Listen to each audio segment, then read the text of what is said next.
Since the last time we talked, Russillo, OKC traded Josh Giddey for Alex Caruso, a trade that happened a couple of days ago. I've not talked about it on the podcast.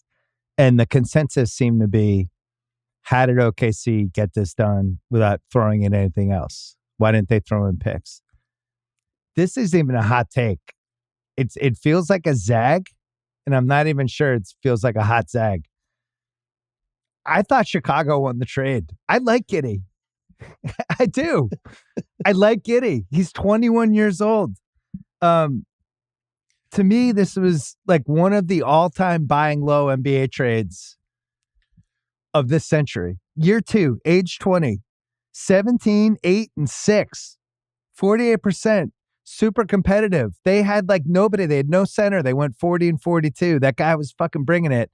Went through all the off the court stuff, which I think fucked his season up.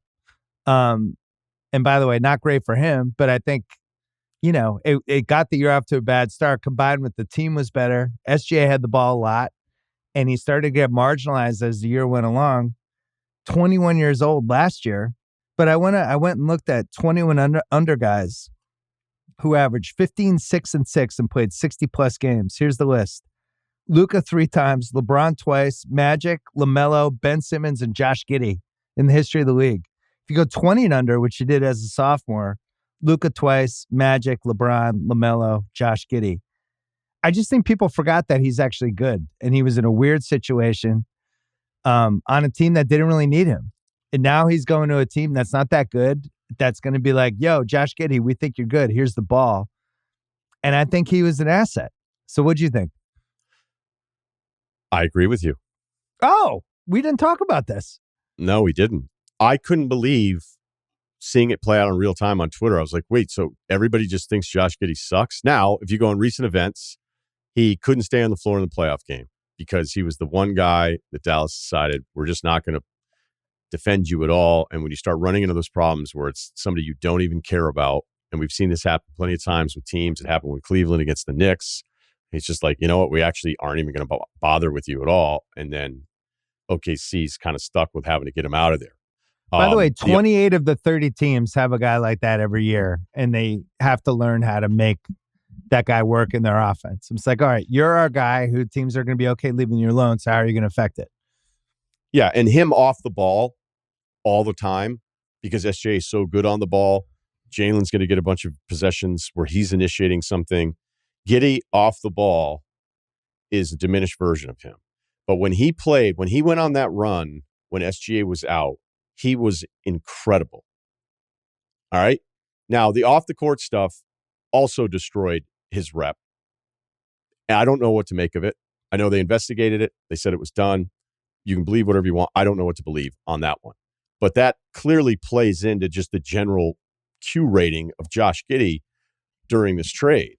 Now, well, and they also seems like they told him like, you're going to be the sixth man next year if you play for us. And he's like, I don't want to be the sixth man.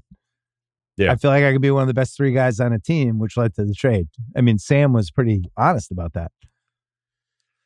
I think because OKC had so many picks, people were like, how could you not get a pick? But it's like, so wait, if you did the trade with a team that didn't have picks, what's OKC supposed to do? Just give you some? Right. Yeah. Oh, okay. We'll give you the Charlotte pick we have in 28. Yeah. I mean, House right. We do have a lot. House wanted Giddey for the number 2 pick, like for real. That was his dream scenario for the second pick in the draft.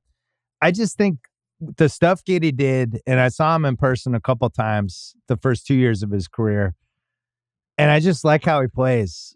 You know, he's a small forward, but he's also a point guard. It doesn't really seem to matter. He's tall. He rebounds. He just fills the box score. He's fun to play with. The ball moves with him. And I think if you're going to ding him on anything, it's like, yeah, he's not good enough 3-point shooter yet. Well, he's 21. Like, Jaylen Brown couldn't shoot when he came into the league. That was the reason people thought he was going to go 7th or 8th in the draft, because he couldn't hit a jump shot. And people are like, well, if he learns how to shoot, he'll be an asset. Well, now he learned how to shoot. I just thought for Caruso, who's an expiring contract, who everybody seemed to think they wanted like 3-4 first-round picks. Well, you know, they never got him. They never got 2 first-round picks for him. And then as you're going into the last year of your deal, it was a really good trade for OKC. Like, right, everybody made the Derek White, Drew Holiday comparison. I totally get it. Thought it was smart. I think it was the right time to move off of Giddey But I also thought the Bulls bought really low on him. And they're a bad team to begin with. So it's like, all right, now we have Kobe White, we have Josh Giddey, we have the 11th pick.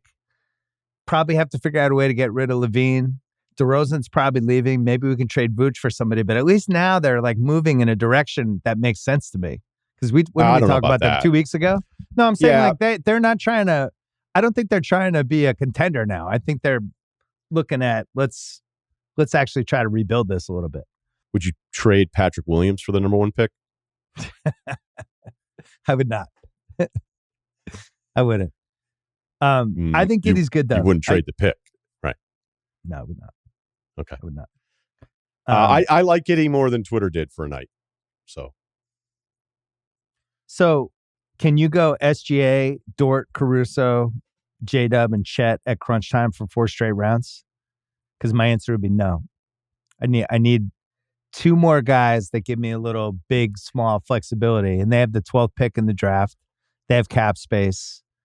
And I think what they do this summer is going to determine what their ceiling is as could they make the finals or not. But they need the ability to go big or small. And right now they can really, from what I see, only go smaller lineup with Chet, which is what we saw last year, and they couldn't get a big rebound when it mattered. Caruso would be a better fit for them than Giddey, but there's still one more piece for them. And I think they need a Jordan Clarkson type. I think they need another on-ball They're 2 players guy. away. Yeah, I think they need someone else. And I think that's what they were hoping Gordon Hayward could be a little bit. And it doesn't have to be like Clarkson eventually became better with others, where Clarkson had some moments in his career where it's like does not play well with others, but he could just score. And when I watched the Dallas series, as great as SGA was, and I know that Jalen just was disappointing, and he was. He'll be better next year, though. Yeah, right. I'd imagine. But it felt like they need another guy that can kind of initiate his own offense a little bit more. And hopefully that's not another rookie. Maybe that could be Jalen Williams. Would you trade the number 12 pick for Brook Lopez? 1 year left on his deal. Devin Carter's gone. Dalton Connect's gone. Imagine Cody Williams is probably gone by then. Probably somebody good is sitting there at 12. You wouldn't do it? I'd say, I don't think so. Well, this is the kind of content that you love the most off this Giddey-Caruso trade. This is when you're the happiest to be in the pod right now, because I'm about to do a deep dive for you. I tried to figure out whether this was the greatest 1-for-1 white guy trade in the history of the league. I love this. And I went through all the trades. And the answer is no.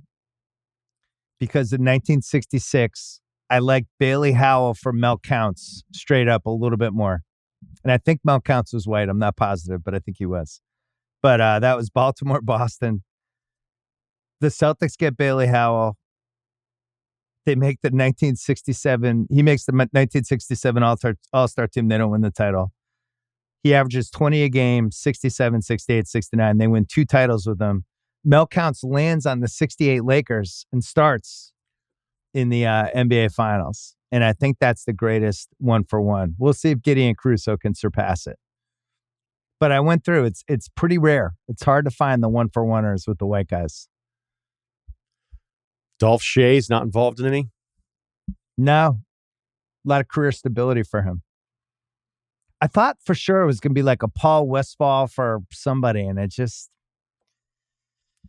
couldn't find it. So if anyone out there can find a better 1-for-1 white guy trade, please, by all means, let us know. Speaking of Chicago, we're going to do a little what would you do with Chicago? Because right now you have Kobe White, Josh Giddey in the 11th pick. You have Vucevic, 20 and 21. You have Levine at a terrible contract. You have DeRozan as a free agent. You have Lonzo, $21 million expiring. You have all your picks except your 25 top 10 predicted to San Antonio, which I'm sure they're going to keep. And I'm sure part of maybe what they're thinking about next season is let's try to keep that top 10 pick in an absolutely loaded draft. What would you do if you're Chicago? What are your next 2 moves? You just turned Caruso into Josh Giddey. Now what? Dump Levine, maybe to Detroit for a pick. Would you dump Levine into Detroit's cap space for the 5th pick? I wouldn't do it if I was Detroit. I have a better what would you do with Detroit, which we're about to talk to in a second. I would see if I can dump Vucevic would be my next one. And I'd just let DeRozan go. And I would hope Levine could rehabilitate his value playing with Kobe White and Giddey. And we're super fun to watch. We're up and down. We're not that good, but we're at least like the ball's moving. And we have two guys who can either get to the rim, slash and kick, create their own offense, create for Levine. And I would try to think about trading him in February versus now. I don't think he has any value now, do you?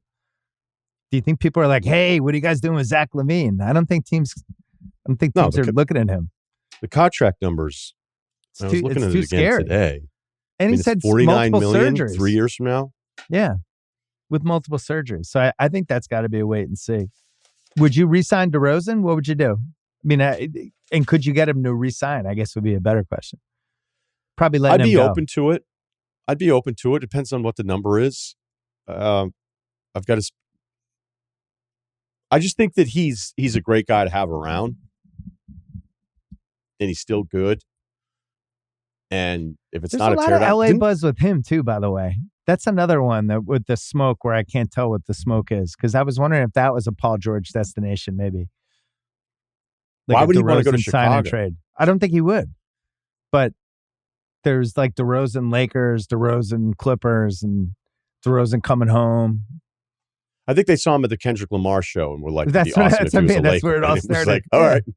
Yeah, he was out there with Russ. Would you do a sign and trade?